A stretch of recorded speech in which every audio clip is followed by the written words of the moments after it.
morning. Today is Tuesday, April 26, 2016, marking the convening of public meeting number 188 of the Massachusetts Gaming Commission, held today at the Shaw Center in Brockton. We're here today to begin the final part of the application process, in which we will determine whether or not to award the Category 1 gaming license for Region C. I'm Steve Crosby, the Chair of the Commission, and I'm joined by Commissioner Cameron, Commissioner McDonald, Commissioner Zuniga, and Commissioner Stebbins. There is one applicant that is under consideration, Mass Gaming and Entertainment, LLC. The applicant has been deemed suitable as part of the Commission's RFA-1 background check process and has submitted a final RFA-2 application. Before we begin the formal process of evaluation, I'd like to make a few acknowledgments and then set out the process that we will follow over the next few days. From the beginning, this Commission has identified as its core mission to create a participatory, transparent, and fair process for implementing the expanded gaming law.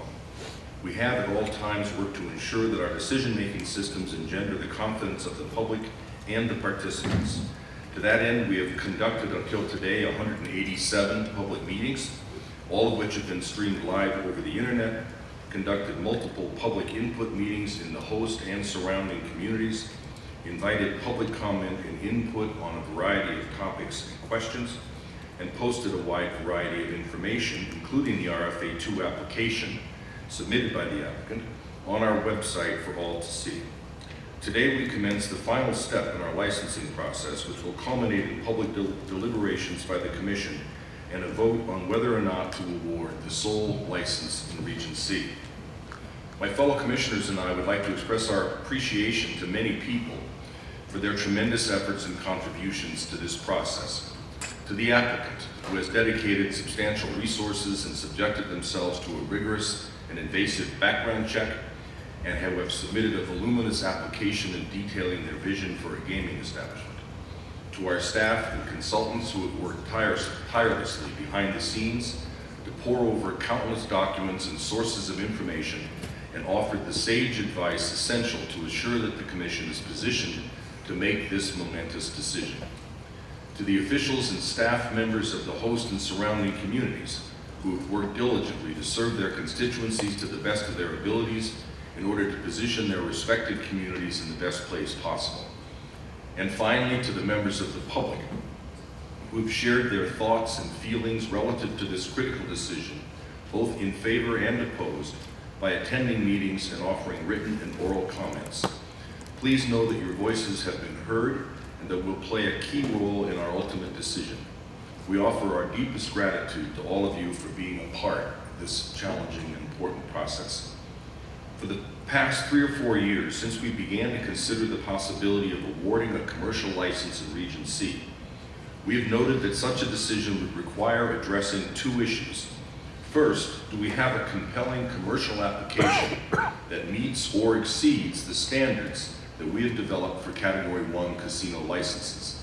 Second, if there is such an application, will we make the award considering all the surrounding circumstances and the best interests of the region and the Commonwealth as we understand them? In Region C, clearly the status of the tribal casino is such a consideration. Our deliberations on these 2 issues will likely overlap, and we do intend, if necessary, to resolve both issues during these deliberations.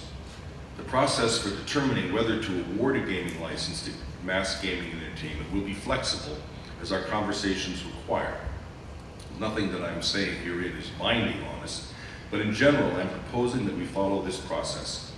First, we will ask Karen Wells, the Director of the Commission's Investigations and Enforcement Bureau, to offer an update on the suitability of the applicant and to advise us whether there are any outstanding matters preventing the applicant from being awarded the license. We will then ask our legal team to advise us as to the basic law and considerations governing this final licensing process. Next, we will move into the evaluation process itself. The application has been divided into 5 categories of evaluation criteria: building and site design, finance, mitigation, economic, and general overview, what is commonly referred to as the wow factor. Each category was assigned to an individual commissioner to conduct the necessary analysis and to lead the review and evaluation. Each commissioner has, of course, also reviewed each section of the application in its entirety. One by one, we will call upon the assigned commissioner to present their findings relative to their particular evaluation criteria. Today, Commissioner Zuniga will present his finance evaluation, Commissioner Stebbins will present his economic development evaluation, and Commissioner McDonald will present his building and site design evaluation. Tomorrow, Commissioner Cameron will present her mitigation evaluation, and I will present the overview evaluation. A commissioner may be joined by a consultant during their presentation. Any commissioner may ask any question of any commissioner or consultant at any time during the presentation. During each presentation, the presenting commissioner may recommend potential conditions to be attached to the award of a gaming license if such an award is contemplated. Written reports on each evaluation will be made publicly available on the Commission's website on the morning that the subject matter is to be presented. On Wednesday, after the two evaluations, Commissioner Cameron's and my own, we will also have a presentation concerning considerations unique to Region C. Included at this point will be a discussion of the April 22 letter from MG&E, which is included in our binders and has been posted on the web this morning. At the conclusion of each day's presentations, we will offer the applicant an opportunity to advise the Commission as to any material errors that it believes were made during one of the Commissioner's presentations. They may do so by presenting their list at a time determined by the Commission to Commission staff, who will then present those alleged items to the Commission. The Commission will then review the purported errors and determine whether the relevant evaluation section requires any amendment. This material errors review is scheduled to take place on Wednesday afternoon. At that point, we will recess for the day. Generally, the final deliberative process, which is scheduled to commence on Thursday, will take the following form. We will proceed to discuss the application sections in sequence by evaluation category. Priority areas within each category may be identified.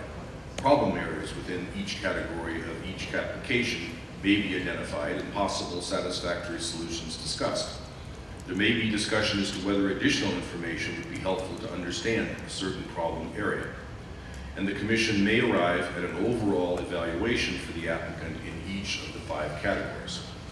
The Commission may deliberate collectively at any time, although we will first attempt to allow each Commissioner an opportunity to express their opinions individually. After each Commissioner has had an opportunity to discuss their views, the Commission will at some point take a vote as to whether or not to award the license.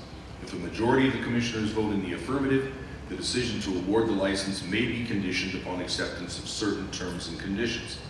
If the majority of the Commissioners vote in the negative, the process is complete and the application will be denied. If there is no majority vote at the first try, the deliberations will continue until such time as a majority vote is made. Any Commissioner may request a recess in the proceedings at any time to review materials and to confer with staff or consultants. During the presentations and deliberations, Commission staff will be compiling a list of license conditions that are proposed or may be proposed by Commissioners. Staff and consultants may add to the list any additional conditions that they have culled from the Commission's deliberations. If the Commission determines to award a license, the list of potential conditions will be presented to the Commission for review. The Commission will not necessarily vote on the list, but when it is generally comfortable with the proposed conditions, it will vote to authorize the staff to present the conditions to the applicant. The Commission will reserve the right to add, delete, or modify those conditions. The Commission meeting will be recessed at that time, so the applicant may be afforded an opportunity to review and consider the conditions. Commission staff will be made available to the applicant to answer any questions. The applicant will be asked to prepare a written response to the conditions due at a time certain, indicating whether they are individually acceptable, unacceptable, or acceptable with modification. Upon receipt of the written response, the staff will distribute a copy to each Commissioner. The Commission will consider whether the proposed conditions were accepted, rejected, or modified by the applicant, and whether any rejection or modification is acceptable. The final conditions of licensure will be incorporated into a final vote. The applicant will then be asked to appear before the Commission in public to indicate whether it agrees to accept the award of the conditional license with the prescribed conditions. Excuse me, any remarks or questions from any other commissioners? Thank you again for your participation in this long and important process.